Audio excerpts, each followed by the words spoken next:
My name is Vanessa Brooks, and I was 38 years old the morning I set a manila folder on a courthouse table and proved that my in-laws had stolen my parents' home with a dead woman's signature. The hearing room at Chatham County Courthouse smelled like old paper and industrial cleaner, fluorescent lights, a long conference table. The particular acoustic quality of a room where difficult things happen on a regular basis, and the walls have learned not to react. I had the folder in front of me, 2 inches thick, 11 months of work, certified copies, forensic reports, a death certificate, chain of title searches, and 1 home equity loan document that had no right to exist. I didn't say anything dramatic when the hearing began. I never do in moments like this. I slid the top page across the table, a certified title history from the Chatham County Recorder's Office, yellow highlight on the one line that mattered most, and I let Ronald Harmon's attorney read it. He read it, then read it again. Ronald sat beside him, 67 years old. The man who had once told my mother at a family dinner that some families just aren't property people. He was watching my face now, looking for something. Panic, maybe. Uncertainty. A sign that I wasn't sure. He didn't find any of it. That deed, I said, has a notary stamp from a woman who died 14 months before it was signed. The attorney stopped mid-breath. What they hadn't calculated, what neither of them had accounted for, was that I had been building that file since the morning I found out what they'd done. And I had learned everything I know about fraudulent paperwork from 8 years of sitting in a real estate law office 3 feet away from their son. Welcome to Betrayal House. My name is Vanessa, and this is the true story of how my in-laws forged a deed to steal a beach house I gave to my parents, and how the paper trail they left behind dismantled everything they had. If you're new here, this channel is for people who've ever been underestimated by the people who were supposed to be family. We don't yell. We don't beg. We document. Before we go any further, do me a favor. Hit the subscribe button if you haven't already, and tap the like button so more people can find this story. Drop a comment and tell me where in the world you're watching from and what time it is there. I read every single one. Okay. Let me take you back to where this actually started. Not to the courtroom, not to the forged deed, not even to the beach house itself.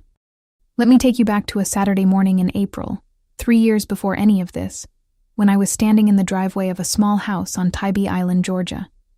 The ocean was maybe half a mile away. You couldn't see it from the road, but you could smell it. That particular combination of salt and low tide and warm asphalt that lives in your memory long after everything else fades. My mother was standing next to me. She was wearing the yellow cardigan she saves for special occasions. She had her hands clasped together in front of her, the way she does when she's trying not to cry, which meant she was about to cry. I held out a key, not a rental key, not a copy that would expire when a lease did, a deed key, the kind that means something is yours, the kind of key that means nobody can call you up on a Wednesday and tell you that you have 3 weeks to pack your things. She took it. Vanessa, she said. That was all she managed. I need you to understand what that key meant. And to understand that, I have to take you back further. To a much smaller house. To a landlord who knocked on our door one October evening when I was 15 years old. And to the first lesson I ever learned about what it means to not own the ground you're standing on. I grew up in a rental house on the east side of Savannah, Georgia.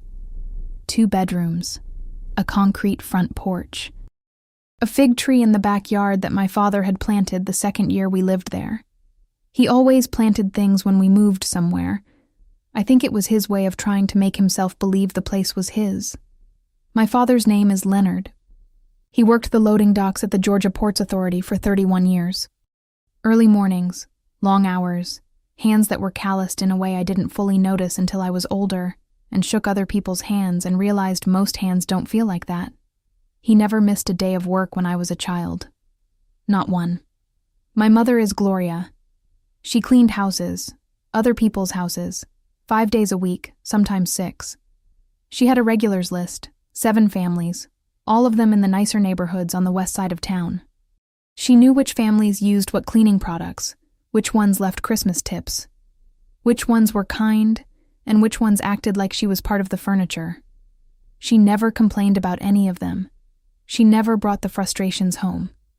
She just came home at the end of the day, took off her shoes at the door, and made dinner. I used to think about that as I got older. The specific discipline required to leave something at a door.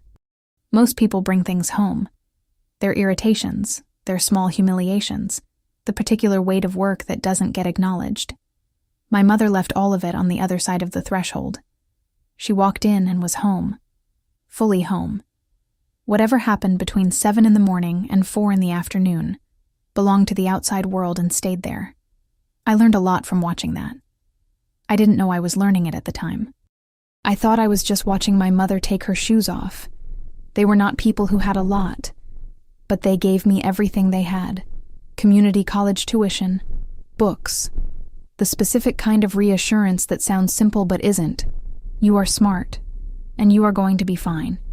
Said consistently enough and early enough that eventually I believed it.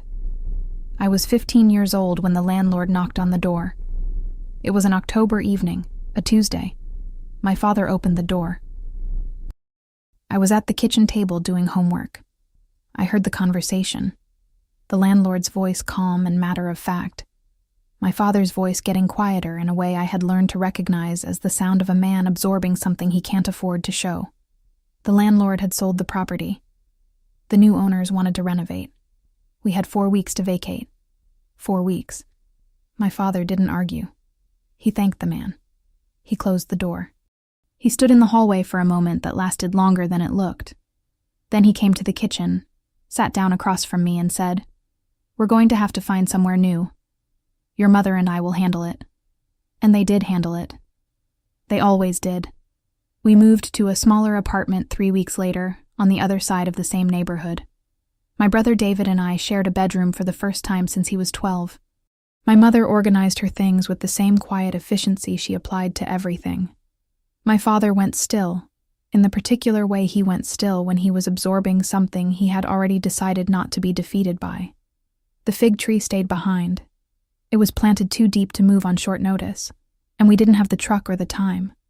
I watched it through the back window of my aunt's car the morning we left with the last of our boxes. It was October. The leaves were beginning to yellow at the edges. I don't know what happened to it after we left. I never went back to look. But I remember watching my father say those words, "Your mother and I will handle it," and understanding, for the first time in my life, what it actually means to not own something, to live somewhere that can be taken from you on a Tuesday evening with 4 weeks' notice, to plant something in a yard and have to leave it behind because the ground was never really yours to begin with. That understanding went somewhere inside me, and it stayed. I finished school, got my paralegal certification through night classes at Savannah State. I was 22 when I passed the exam, 23 when I got my first job at a law firm downtown, 26 when I joined Claire Whitmore's real estate practice on Bull Street. I was good at the work, precise, patient, thorough with documents the way people are when documents have always felt like the difference between security and a Tuesday evening knock. I met Marcus Harmon when I was 28. He was 30, tall, careful with his words, funny in a dry way that I liked. He worked in commercial insurance. He was good at explaining complicated things simply, which I found appealing. I do the same thing at work and had assumed it was rarer than it is. We dated for 2 years, mostly in Savannah, occasionally driving out to Tybee Island for the afternoon when neither of us had to be anywhere. Those were good days. I want to say that clearly. He was kind for a long time. The shape of the betrayal when it came was not loud or dramatic. It was quiet. It was the word "okay" typed in response to a text message. But that comes later. He was different from anyone I'd grown up knowing, which I mistook at the time for being complimentary. I didn't understand until much later that different and compatible are not the same word. His parents were Ronald and Sandra Harmon. Ronald was 64 when I first met him. Retired, former regional manager for a hardware supply chain. A man who measured the world in property values and zip codes and who went very quiet when he found out which part of Savannah I grew up in. Not rude exactly, just quiet. The specific kind of quiet that means the information has been filed under a category he already had prepared for it. Sandra was 60, the kind of woman who always looked like she was arriving at a function even when she was just coming to Sunday dinner. Carefully put together, warm in a way that had edges to it. Warmth that came with conditions you didn't always know about until you had violated one. They had owned a beach house once, on Hilton Head Island across the state line in South Carolina. They lost it roughly 6 years before I came into the picture. A bad investment decision, over-leveraged against a rental property that went underwater during a market correction. Ronald brought it up regularly enough that I came to understand it wasn't just a financial loss to him. It was an identity loss. He had been a beach house man, and then he wasn't. The first time the condescension became explicit, not just implied, was at a Sunday dinner about 4 months after Marcus and I got engaged. Sandra had made a roast. We were all at the table. Marcus, his younger sister Deanna, Ronald, Sandra, and me. Somehow the conversation turned to whether my parents would be moving someday, now that I was doing well professionally. I said I didn't think they were planning to move. Sandra set down her fork and smiled. "Some families just aren't property people, Vanessa," she said. "There's no shame in that. Some people simply feel more comfortable renting. Pleasantly. Generously, even. Like she was offering a kind explanation for something that had always puzzled her about a phenomenon she found mildly interesting. I looked at her for a moment. I looked at Marcus. He was cutting his meat. He did not look up. I looked at Ronald. He had a slight smile, not unkind, just distant. The smile of a man who has just heard his wife say something he has thought himself and is glad someone finally said it out loud.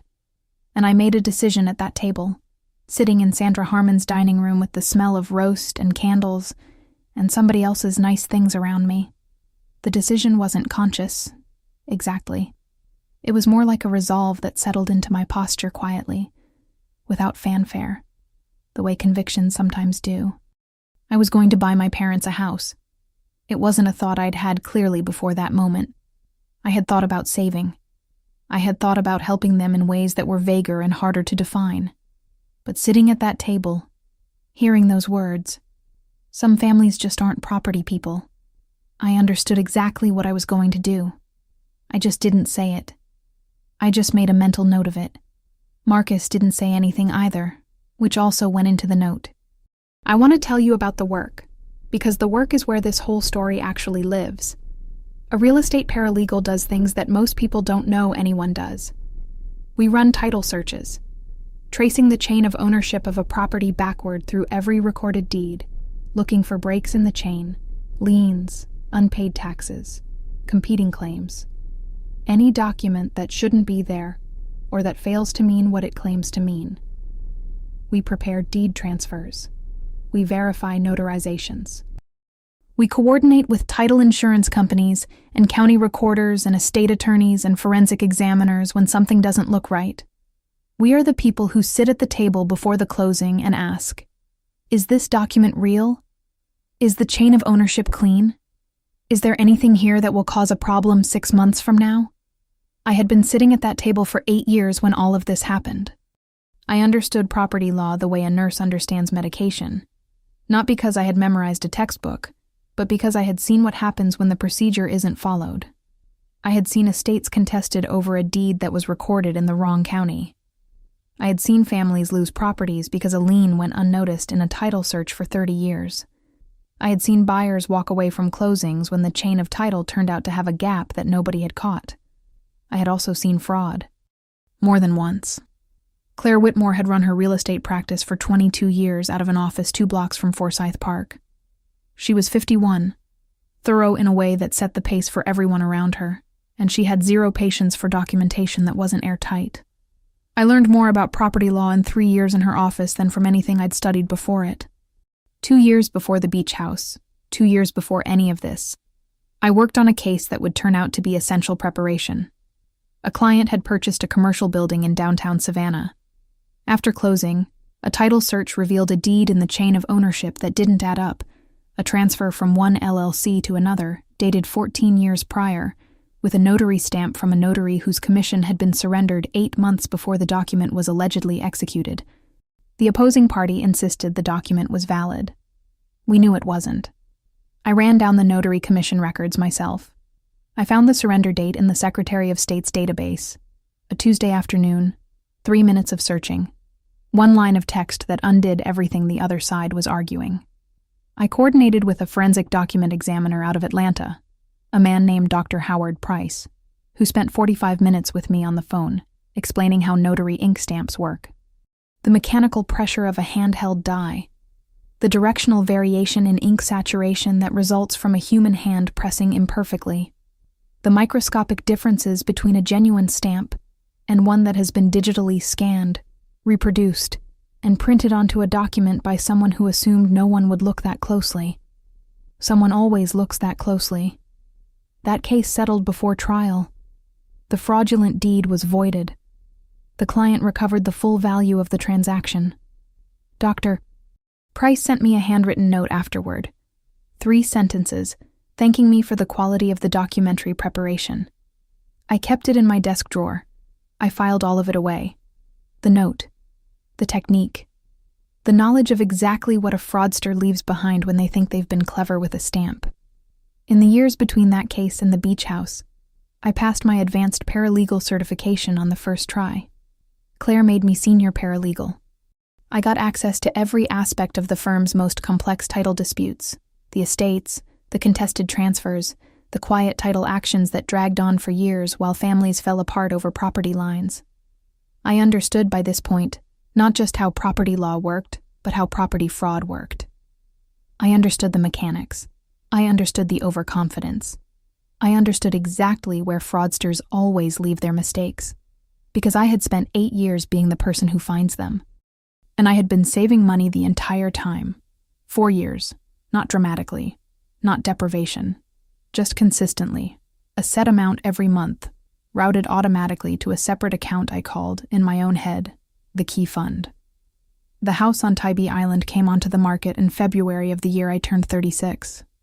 It was small, 900 square feet, 2 bedrooms, a screened back porch facing a stand of live oaks. The paint on the exterior trim had gone chalky from salt air. The kitchen had laminate counters and cabinet hardware that was 20 years out of style. The listing agent walked me through it on a Thursday afternoon, while cold February light came through the back windows and landed on the porch floorboards in long, pale rectangles. None of the cosmetic things mattered. What mattered was that it was 0.4 miles from the beach. What mattered was that the price was in the range my Key Fund had been pointed at for 4 years. What mattered was that I stood in the kitchen of that house and understood, with a certainty I don't often feel about things, that my parents would never have to wonder if someone was going to knock on their door and tell them to leave.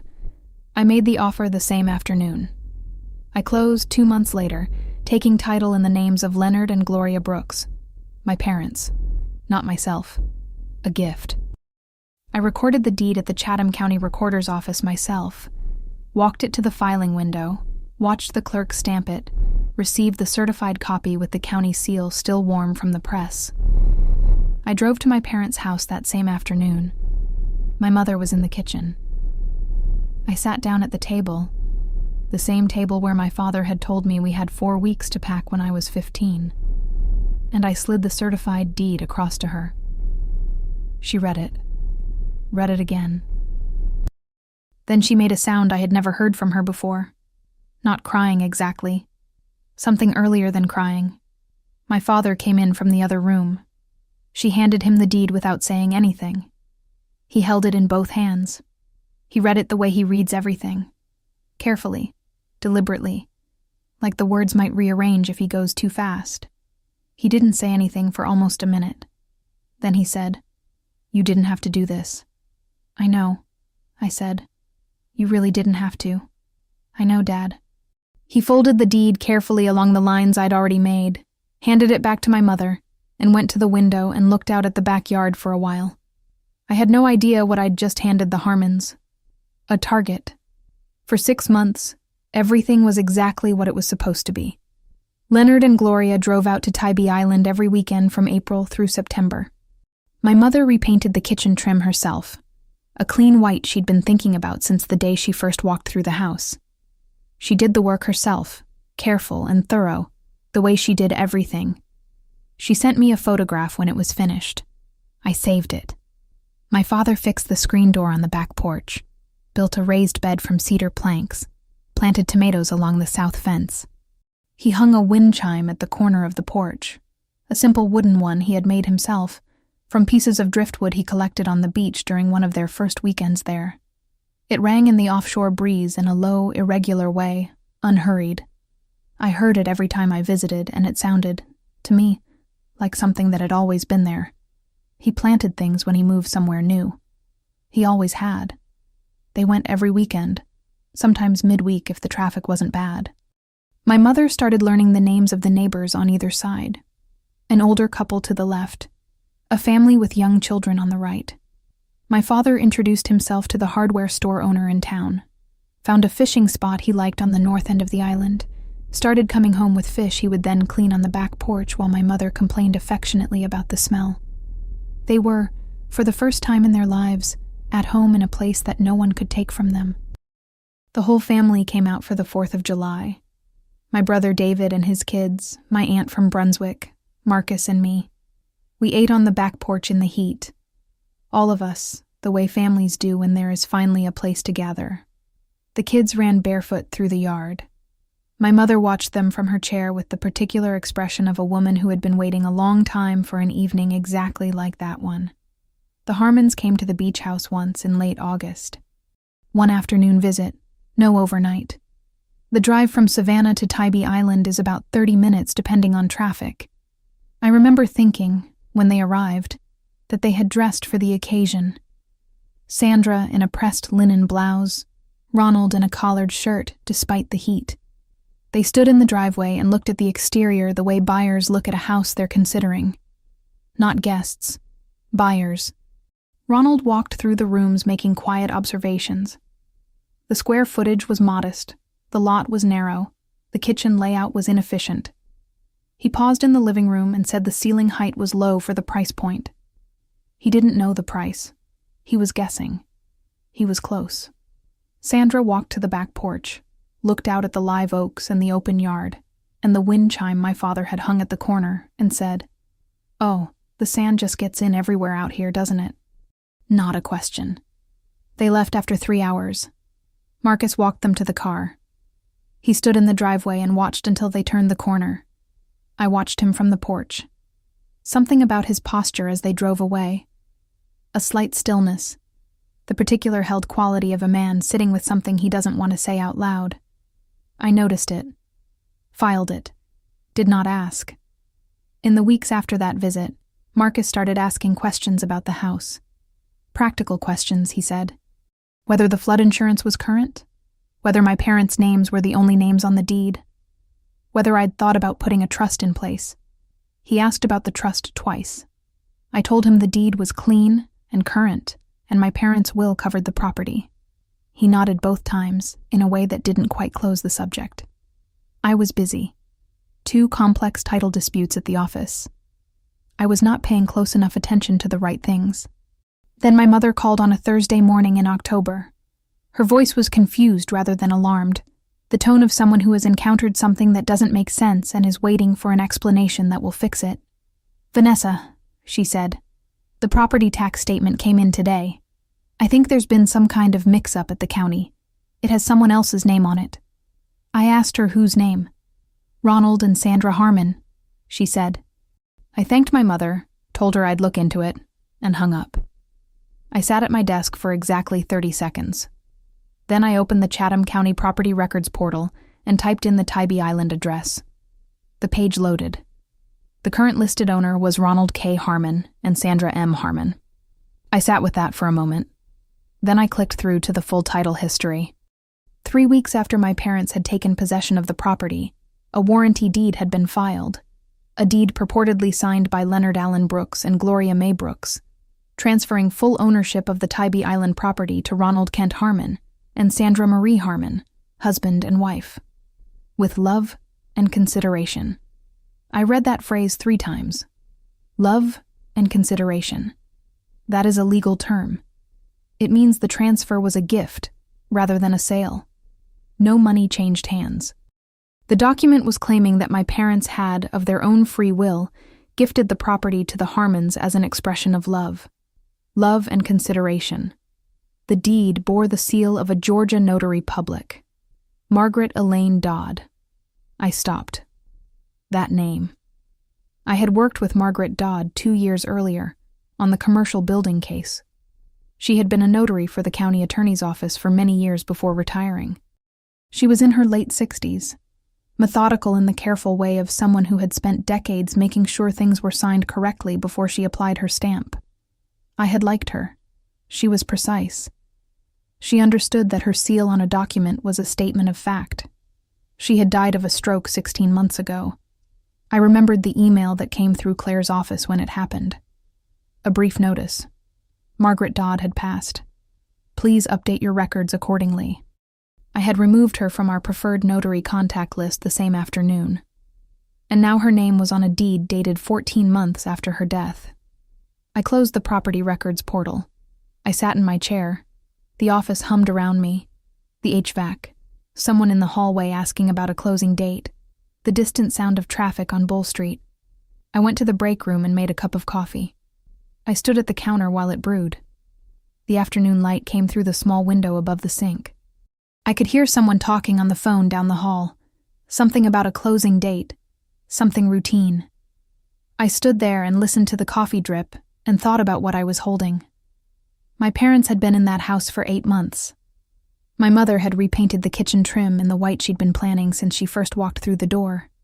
My father had fixed the screen door on the back porch, planted tomatoes, built a raised cedar bed and put it along the south fence. They had watched their grandchildren run barefoot through the yard on the 4th of July. My father had fixed the screen door and hung a wind chime. The Harmons had taken it, forged my parents' signatures, forged a dead woman's notary stamp, filed it with the county. And Marcus had known something was coming. He had asked me twice about a trust. I picked up my coffee. I carried it back to my desk. And I called Claire Whitmore. "Claire," I said when she answered, "I need to talk to you about a deed fraud case. The victim is my mother. The forged notary stamp belongs to Margaret Dodd." A pause. "Come in," she said. "Now." Claire Whitmore has seen a great deal in 22 years of real estate law. I have watched her stay composed through closings that fell apart at the table, through title disputes that ran for years, through clients who cried and clients who raged. She is not a woman who rattles easily. She read the title history in about 4 minutes. Then she set it down, folded her hands on her desk, and said, "Vanessa, do you understand what this is?" I told her I did. "This is not a civil matter," she said. "Deed forgery in Georgia is a felony. OCGA 16-9-1. That's the criminal code section covering fraud and forgery. Filing a false instrument is a separate charge. And signing your parents' names, Leonard and Gloria, that adds identity fraud." She paused. "They also used a dead notary. That's either extraordinary arrogance or extraordinary stupidity. I'm not sure it matters which." She was already opening a new matter file. She explained what we would do. First, bring in a forensic document examiner. Not merely to confirm that Margaret Dodd was dead, that was already proven, but to establish scientifically that the stamp on the forged deed was not genuine. If the Harmons or their attorney ever argued that Dodd had somehow pre-executed documents before her death, the forensic analysis would end that argument at the cellular level. "Think of it this way," Claire said. And I heard her framing it for a lay audience the way she does when she's already thinking about a judge. Forging a deed is like forging a check. Except instead of money, you're stealing a building. She picked up her phone. "I'm going to call Howard Price," she said. "You know Howard." I did. "He's going to look at that stamp and tell us exactly how it was made. And then we are going to build a case that they cannot argue their way out of." She looked at me over her reading glasses. "They made one technical mistake," she said. I almost smiled. "Several," I said. "But I know exactly how to find them." The next 6 weeks were the most deliberate 6 weeks of my professional life. I build files the way other people build houses. From the foundation up, Load-bearing elements first, nothing added that can't carry weight. I know what a clean chain of title looks like. I know what a broken one looks like. And I know, from years of working fraud cases, exactly where the seams always show. I started with the original deed, the one I had recorded myself the day I bought the house. I requested a certified copy from the Chatham County Recorder's office in person, paid the fee, watched the clerk stamp it, carried it out of the building in my hands. I set it on my desk at home that evening and looked at it. The county seal, the recording stamp with the date and the book and page number, my handwriting on the filing slip I'd submitted at the window. This was the document that established my parents as the rightful owners of the property, clean and unambiguous, fully witnessed and recorded and legally unimpeachable. This was the document that the forged deed had tried to overwrite. Then I pulled the complete chain of title, every recorded instrument affecting that address going back 20 years, in chronological order. A chain of title is exactly what it sounds like. Each link connects to the one before it. A deed is recorded. Someone buys from someone else. Ownership transfers. The new owner is recorded. On and on. The chain is how you know who owns something. Break the chain, and the whole structure is suspect. I was looking for the break. I was looking for the anatomy of a fraud. A document that appeared in the record where no document should be, with no supporting transaction behind it, no consideration, no logical origin. There it was. 3 weeks after my parents took possession.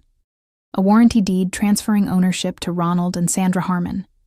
No purchase price listed, no supporting instruments, no prior agreement on record, no title insurance commitment, no survey, nothing that would accompany a legitimate real estate transaction. Just a deed, 2 forged signatures, and a dead woman's stamp pressed, or rather printed, at the bottom of the page. I contacted the Georgia Secretary of State's office. Margaret Elaine Dodd's Notary Public Commission had been active from 2009 through the date she died. Her commission did not transfer. No one had assumed her credentials. There was no legitimate mechanism by which her stamp could appear on any document dated after her death. I obtained a certified copy of her death certificate from the Chatham County Health Department. I sent the forged deed to Dr. Howard Price. His report came back 12 days later. The notary stamp on the forged deed showed uniform ink saturation across the full impression. Flat. Even. No directional variation. A genuine hand-pressed notary stamp, he explained, shows microscopic pressure differentials. Heavier at the center of the die, lighter at the edges, with slight radial variation depending on how the stamper is held. The stamp on this deed had none of that. It had been digitally reproduced and printed. It was not Margaret Dodd's stamp. It was a picture of Margaret Dodd's stamp. I added the report to the file. Then I found the HELOC. I was running a broader lien search on the property, standard practice in any title dispute, checking for any encumbrances that might complicate the restoration of title, when the record appeared. A home equity line of credit, executed approximately 2 months after the forged deed was recorded. A HELOC is a loan secured against real estate. The borrower pledges the property as collateral and draws from a credit line as needed, like a second mortgage. The lender, a regional bank headquartered in Augusta. The borrowers listed on the instrument, Ronald K. Harmon and Sandra M. Harmon. The collateral, the Tybee Island property, described by the exact parcel number I had memorized over 11 months of looking at it. The amount of the credit line, $112,000. I looked at that number for a long time. Then I sat very still at my desk. Then I picked up the phone and called Claire. They borrowed money against it, I said. A long pause. How much? 112. Another pause. Vanessa, she said. This just became a multi-victim case. That lender has been defrauded. The DA's office is going to want this. She was right. Deed forgery alone is a serious crime. But deed forgery used to secure fraudulent financing from a third-party lender who had no idea the underlying title was stolen. That gets prosecutors out of bed in the morning. I added the HELOC documents to the file. It was now 2 inches thick. My mother was planting a garden along the south fence of that house that weekend. She had texted me a photograph, A row of marigolds, still small, just beginning. She had no idea the house had already been borrowed against. I need to stop here for a second, because I want you to understand the full weight of what I just found. My parents, two people in their late 60s who had rented their whole lives, who had never owned anything until their daughter handed them a deed, had been removed from the title of their home without their knowledge, without their consent, without a phone call or a knock on the door. And the people who did it had then walked into a bank, used that stolen property as collateral, and walked out with $112,000. My mother was planting marigolds in the yard of a house that had already been borrowed against. If you're still here with me, leave the word deed in the comments right now. Just that word. I want to know how many of you made it to this part of the story. And subscribe if you haven't yet, because what happens next, the escalation and the confrontation and the moment in that hearing room, is the part I've waited the longest to tell.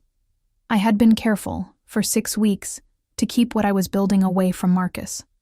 Not because I was hiding it, because I needed to know exactly what I was dealing with before I showed my hand. That's not strategy. It's just how I work. You don't present a case until the case is ready. But Marcus found out. I don't know exactly how. His parents, most likely. The DA's office had been in contact with Claire by that point, and some version of that news had reached Ronald and Sandra. Whatever the path, Marcus came home one evening, stood in the kitchen doorway and said, "I know you're building a legal case against my parents." I closed my laptop. "Sit down," I said. He didn't sit. "Vanessa, you need to understand what you're about to do to this family. My parents are in their 60s. My father has a heart condition, a felony charge. This will destroy them." "Marcus," I said, "they forged my parents' deed. You don't know that. You have a document with a problem. That doesn't mean the notary has been dead for 16 months. He stopped. The forensic examiner confirmed the stamp was printed, not pressed. They executed a home equity loan against a property they obtained through forgery. There are 3 victims: my parents, the bank, and the state of Georgia." He stood in the doorway for a long moment. Then he said, "You're really going to do this? The DA's office is already involved. I'm not the one doing anything at this point." He left the room. He left the house shortly after. He didn't come back that night. Sandra called me 2 days later. Her voice was still controlled. Sandra was always controlled. But underneath the control there was something stretched thin, a tension in her phrasing that I recognized from years of reading depositions. The voice of someone who has prepared what they are about to say and is discovering mid-sentence that it isn't landing the way they expected. "Vanessa," she said, "I understand you're upset. I understand this feels like a betrayal, but you are going to tear this family apart over a piece of paper. Your parents are fine. They have a place to live. This doesn't have to become what you're making it." I said, "Sandra, that piece of paper is a felony. I didn't make it anything." A pause long enough to count. She said, "I hope you understand what you're choosing." She hung up. I sat with the phone in my hand for a moment. Then I set it down. Then I went back to the file. The following week, Ronald came to Claire's office. He arrived without an appointment, told the receptionist he needed to speak with Claire personally, and stood in the lobby with the particular posture of a man who believes his physical presence will resolve things his paperwork cannot. Claire came out to meet him. She listened to what he had to say for approximately 45 seconds. Then she had him escorted out of the building. He said things on his way out that I won't repeat verbatim here. The substance was that I was ungrateful, that I had no respect for family, and that I was going to regret choosing a house over my marriage. I was not in the lobby. Claire told me about it afterward, calmly, while making notes for the file. That same week, I found the text message. Marcus and I shared a family tablet, the kind of device that lives on the kitchen counter and accumulates apps and grocery lists and, apparently, text message threads that sync across accounts when someone forgets to log out. I was looking for a grocery delivery app when I saw the thread open on the screen. Ronald to Marcus. Sent the week after my parents received the deed. 4 days after the key. 4 days after my mother held that paper and cried, "Don't worry about the Tybee house. It's being handled." Marcus's response, "Okay." 2 words. That was all. Okay. I stood at the kitchen counter and read it twice. I thought about the timeline. The deed was forged and recorded 3 weeks after my parents received the house. Ronald's message to Marcus was sent 4 days after my mother held that certified copy and cried. His father had told him the house was being handled, and Marcus had written back 2 letters and closed the conversation. And then he had come home, sat down to dinner, and 2 weeks later asked me, pleasantly and practically, whether I'd thought about putting a trust in place. He had known something was being done. He had chosen not to know exactly what. There is a word for that. Lawyers use it in civil cases. It is called willful blindness, a legal doctrine that says a person cannot escape responsibility simply by choosing not to ask the question whose answer would make them uncomfortable. It is not a criminal standard, but it is a moral one. I picked up the tablet, carried it to my office, and photographed the screen. I emailed the photograph to Claire with the subject line, "New document. See attached." Then I sat down and thought about the word handled, about what Marcus knew and when he knew it, and what he had done with that knowledge. He hadn't forged anything. He hadn't filed anything.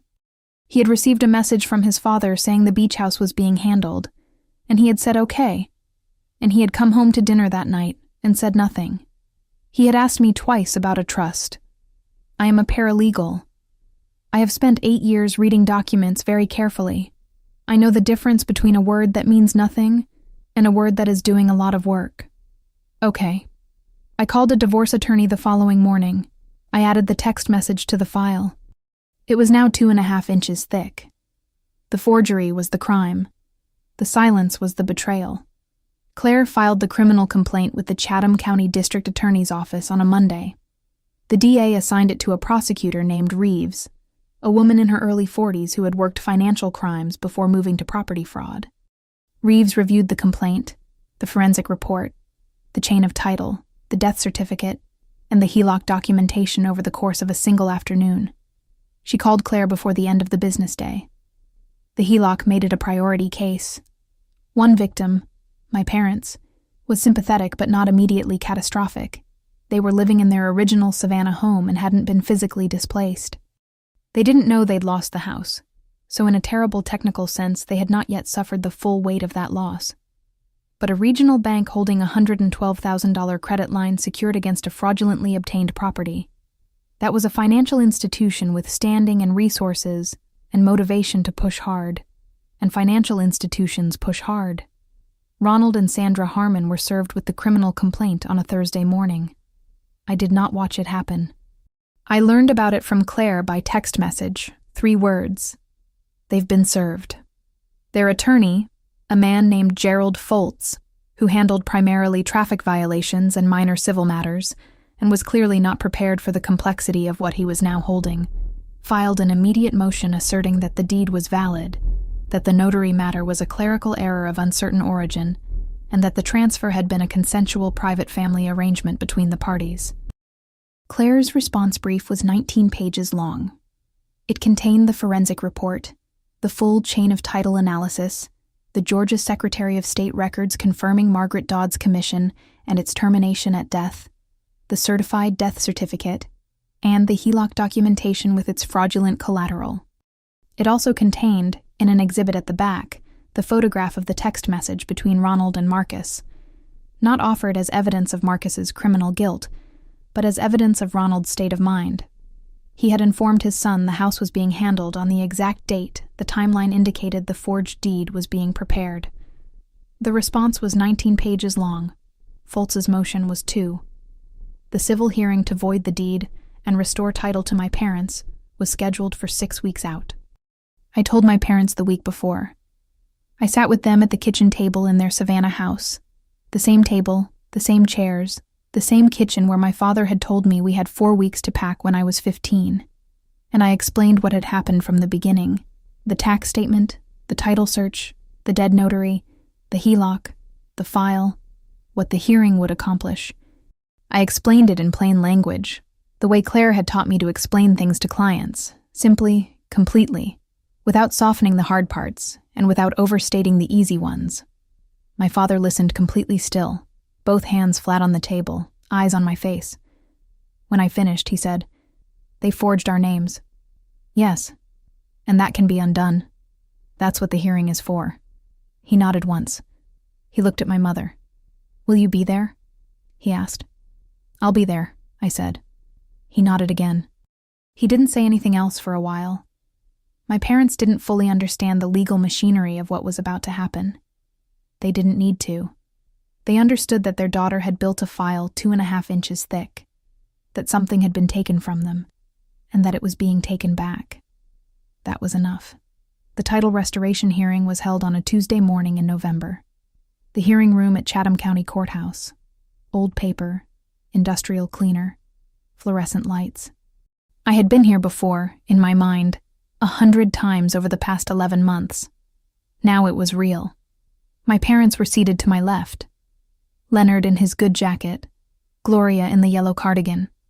Ronald and Sandra Harmon sat across the table with Gerald Foltz between them. Ronald in a dark blazer, jaw set. Sandra wearing reading glasses she didn't seem to actually need. I watched her push them up twice before the hearing began. The presiding officer was Magistrate Judge Carol Ashby. She had the manner of someone who has heard a large number of implausible things and learned to wait until all of them are on the table before forming an opinion. Gerald Foltz opened with apparent confidence. The deed was valid.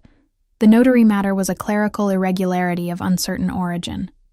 The transfer had represented a consensual private family arrangement. His voice carried the tone of a man who believes he is in the right room for the wrong reasons, that the weight of his assertion, delivered firmly enough, would do the work the documents could not. Claire waited until he finished. She let the silence sit for a beat. Then she put the forensic report on the table. She walked Judge Ashby through Dr. Price's findings methodically and in plain language. The flat, uniform ink saturation. The absence of the directional pressure variation that a human hand always produces. The scientific conclusion that the notary stamp on the forged deed had been digitally reproduced.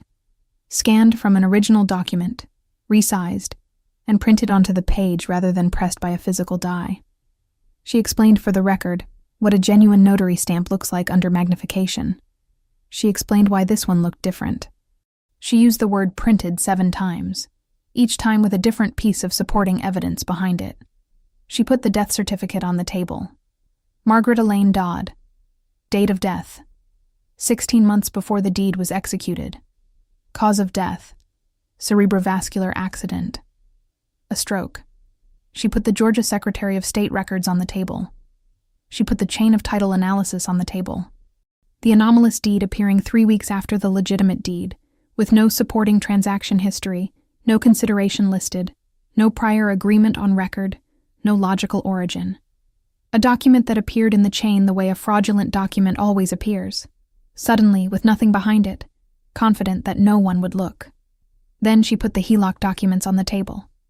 The respondents, she said, not only filed a forged deed on property they did not own, they subsequently used that fraudulently obtained property as collateral to secure a home equity line of credit in the amount of $112,000 from a regional lending institution. The lender had no knowledge that the underlying title was forged. The named owners of the property, Leonard and Gloria Brooks, had no knowledge they had lost it. The Chatham County District Attorney has a multi-count criminal complaint before it as of 32 days ago. She set her last document on the table. There is nothing to adjudicate here, she said. There is only a void to enter. Foltz asked for a recess. Judge Ashby granted 5 minutes. During the recess, Ronald leaned forward across the table. He was looking at me. His composure had shifted. Not collapsed, but cracked enough to see what was underneath. He had the look of a man running through options and finding none of them good. "You really think this is worth it?" he said. "Worth tearing your marriage apart? Over a house?" I looked at him. I thought about my parents on that porch on the 4th of July, watching the grandchildren run through the yard. I thought about my mother planting marigolds along the south fence of a house she didn't know she'd already lost. I thought about my father holding the original deed in both hands, not saying anything for almost a minute. I thought about the word handled. "That deed," I said, "has a notary stamp from a woman who died 14 months before it was signed." He had nothing. Those were the same words I had opened with. In this same room, at this same table. The loop that had been running since the first moment of this story closed itself quietly in the air between us. The recess ended. Judge Ashby heard closing arguments. She asked Foltz 3 questions about the notary matter, each of which he answered less specifically than the one before. She reviewed the forensic report in silence for 4 minutes. Then she ruled, "The deed recorded by Ronald Kent Harmon and Sandra Marie Harmon, purporting to convey title to the Tybee Island property from Leonard Allen Brooks and Gloria May Brooks, was fraudulent. The instrument was void. Title was restored to Leonard and Gloria Brooks, effective immediately." My mother made a small sound. My father put his hand over hers on the table. Before we had left the building, the HELOC lender's attorney had already filed an emergency civil action against the Harmons to recover the $112,000. The DA's criminal case moved forward. Ronald and Sandra Harmon walked out of that hearing room into a world that was already coming apart at every edge. The criminal case moved faster than most people expect criminal cases to move. The evidence didn't require construction. It was already built, document by document, over 11 months. Ronald and Sandra Harmon were charged with felony deed forgery under OCGA 16-91, filing a false instrument, and 2 counts of identity fraud for the forged signatures of Leonard and Gloria Brooks. Each charge was supported by its own exhibit package. The forensic report alone ran to 31 pages. Gerald Foltz was replaced quickly by a more experienced criminal defense attorney whose hourly rate was considerably higher. That attorney reviewed the evidence and reportedly told the Harmons, in a frank initial consultation, that the forensic report on the notary stamp was the most damaging single document he had seen in a deed fraud case in 15 years of practice. He took the retainer. He tried. Then that attorney was replaced by another when the funds ran short. Legal defense in a multi-count felony case is expensive in ways that are very difficult to understand until you're inside one, watching the invoices arrive. The HELOC lender obtained a civil judgment against the Harmons for the full outstanding balance plus accrued interest plus legal fees. The total was larger than the original credit line. To satisfy the judgment, the court authorized a lien against the Harmons' own property, the house they had owned for 20 years in a Savannah suburb, the one Sandra had spoken about at family gatherings, with the careful, quiet pride of a woman who had, she believed, done everything right. That house was foreclosed. Ronald and Sandra Harmon now rent. The people who once told my mother that some families just aren't property people now pay monthly rent to a landlord who can, with appropriate written notice, ask them to vacate. I do not say that with satisfaction. I say it because it happened, and because the shape of a consequence is sometimes the shape of what was said. Marcus was not charged. The text message was circumstantially damaging, but not sufficient to establish criminal knowledge. His culpability was moral, not legal. That distinction matters in a courtroom. It mattered less to me. Our divorce was finalized 7 months after the hearing. He lost his position at the insurance firm shortly after, not through any action of mine, but through the ordinary mechanics of a person whose name has appeared in local news coverage of a felony deed fraud case involving his parents. Claire Whitmore's firm received 3 new referral calls in the month following the case's local press coverage. All 3 were deed fraud inquiries. She handled all of them. The following summer, I drove out to Tybee Island on a Saturday in July. My parents were on the back porch. My father had finished refinishing the floorboards, the project he'd been planning before winter, before all of this had taken over everything. They were smooth now, sealed. A warm honey color that caught the afternoon light through the screen door. My mother had iced tea already poured. I sat in the chair beside her, and we looked out at the live oaks. The wind chime at the corner of the porch rang once, slowly, in the offshore breeze. The smell of salt and warm wood and the particular stillness of a Saturday afternoon in July when the heat has peaked and the light is starting to soften and everything is, finally, exactly where it should be. My father was inside refinishing the bedroom window frames. He had been working on the house in stages all year, methodically, the way he does everything. He had a list. He went through the list. The floorboards were done. The screen door had been replaced entirely. New hardware, new springs, no more slow drag when you opened it. The raised bed along the south fence had been expanded. My mother had put in zinnias this time alongside the tomatoes, orange and yellow, visible from the porch. I sat on that porch and thought about the 11 months between the morning I found the fraudulent deed and this afternoon. The 6 weeks of building the file, the text message from Marcus, the hearing room, the moment the judge said void. I thought about how it had felt to sit at that table across from Ronald Harmon and say those words.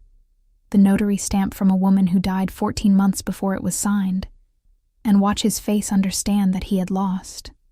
I didn't feel triumphant sitting on that porch. That's the honest answer. I felt tired. And then, as the wind came in off the water and the chime rang once, I felt something quieter than triumph. Something that doesn't have a precise name. The feeling of having done, completely, what needed to be done. They were home. Not in the way that renting is home. In the way that no one could change. She said, "Come inside for a second." We went through the screen door into the kitchen. On the wall beside the refrigerator, where other families hang calendars or children's drawings, my mother had hung a frame. Inside it was the original deed, certified copy, county seal, the recording stamp with the book and page number, my handwriting visible on the filing slip at the bottom edge. I stood in front of it for a moment. "I had it framed when it came back," she said, "when the judge gave it back." I didn't say anything for a while. There are things that a piece of paper can mean. A deed is a legal instrument. It has a function, a procedural purpose, a place in a chain of title. That's all it is, technically. But a deed can also be the thing that means nobody is going to knock on your door on a Tuesday evening and tell you that you have 4 weeks. Nobody is going to ask you to leave the place where you planted a garden. Nobody gets to decide they want your house more than you want it and quietly take it from you. What the Harmons miscalculated, the fundamental error in their logic, is that a paralegal doesn't just know the law. She knows what fraudulent paperwork looks like. She knows how a forged notary stamp differs from a genuine one under magnification. She knows how to pull a chain of title and find the one document that doesn't belong. She knows how to build a case, one certified page at a time, that cannot be argued away in a conference room by a man who handles traffic violations. They thought I was quiet. Quiet is not the same as unobservant. There are people in this world who look at something that belongs to someone else and decide they deserve it more. The best answer to that, the only answer that holds up in a hearing room, is a paper trail they cannot explain.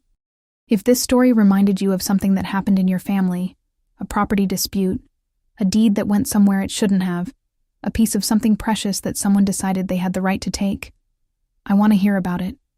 Leave it in the comments, or just leave the word deed. You'll know why.